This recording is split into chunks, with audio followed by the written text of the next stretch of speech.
સુરત ગ્રામ્ય જિલ્લામાં રાંધણ ગેસના બાટલાઓનો ગેરકાયદેસર રીતે કાળાબજારી કરતા સંગ્રહખોરો અને વેચાણ કરતા ઈસમોને પકડવા માટે સુરત ગ્રામ્ય એલસીબીની ટીમ પેટ્રોલિંગમાં હતી.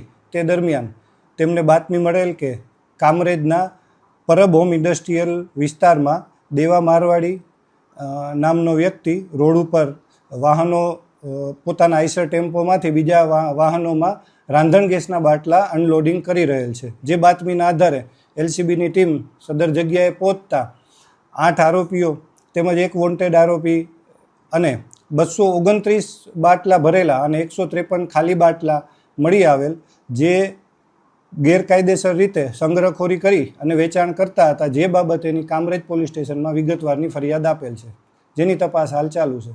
આ બાટલા ગો ગેસ એજન્સી છે, ગો ગેસ એક બ્રાન્ડ છે ગેસની, તે મહારાષ્ટ્રમાં નાગપુર પાસેથી આવતા હતા અને અલગ અલગ માણસોને ગેરકાયદેસર રીતે આપવાની પ્રવૃત્તિ ચાલુ હતી.